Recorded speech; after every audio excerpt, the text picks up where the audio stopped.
Hi, I'm Dan Brown, and you're listening to CBC World Reflections.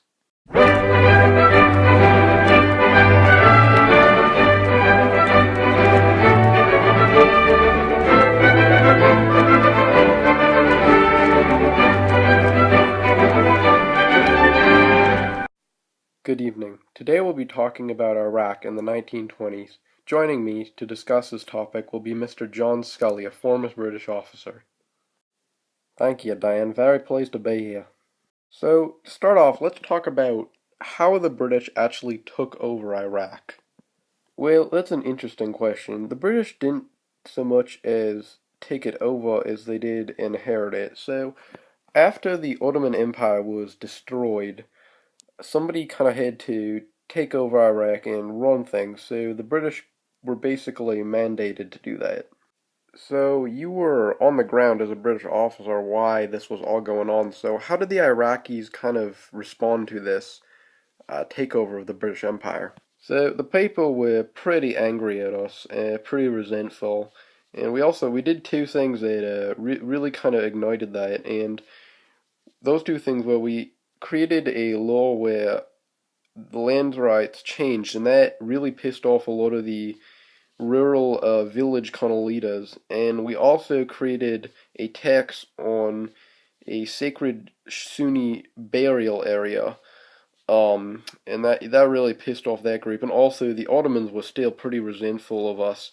So it was all around a situation just waiting to explode. So obviously, this situation eventually deteriorated into a revolution. But what were some of the first kind of uh, reactions to this? Some of the first protests like? So the early protests were actually surprisingly peaceful. One thing that happened, which was pretty amazing, was both the Sunni and the Shia groups got together in mosques to kind of protest the British rule. Another interesting thing that happened is a group of kind of village leaders all got together to try and talk the British into giving them freedom, which they did actually deny. And I think it was kind of that denial that really was the thing that kind of led to the violent kind of protests and the fighting, which would eventually occur. So, who was the man named Magali, and what was his role kind of in this? Right, so Magali was a tribal leader, and he was in one of the rural kind of areas, but he had a lot of followers, and he started kind of talking out against the British Empire, calling for a revolution. And the British government really kind of took notice of this, and they eventually arrested him, thinking it would kind of stop kind of the feelings of revolution and kind of quell that. Unfortunately, it did the opposite, and it just kind of sparked all his supporters on, and that they actually did is they broke him out of jail, which, yeah, was pretty scary.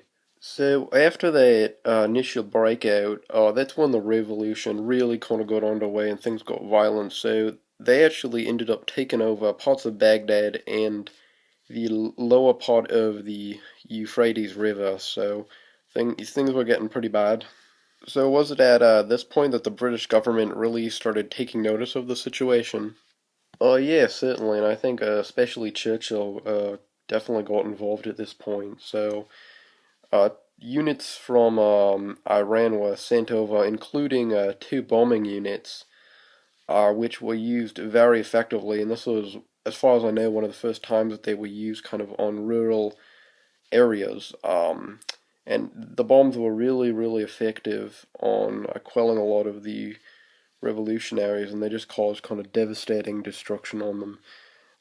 So that was really the decisive blow that I think kind of stopped the revolution and kind of allowed the British government to reseize control. So after the revolution, kind of what were the reactions of the British government? How did they kind of see the situation? So they were pretty unhappy with the situation, and they didn't really want Iraq at this point. It was a burden. And in the revolution itself, 500 British soldiers had died and 6,000 Iraqis. And probably the biggest kind of deciding factor in the events that would be to kind of to come was Iraq was actually costing them double what they were allocated to spend. So they really kind of pushed them to action and kind of changing the way things were done in Iraq. What were the kind of changes that the British government made? Yeah, so what the British government basically did was revise how they ruled Iraq, and this was a strategy that they had employed in a lot of countries, where what they do is they put in a king or a kind of leader in that country that is basically sympathetic to the British Crown, and the British Crown can basically run him, but he's still generally native to that area. So the British government put a man named King Faisal into power. So at the moment, he's currently ruling, but the British are still technically controlling Iraq through him, and Iraq hasn't gained its independence yet.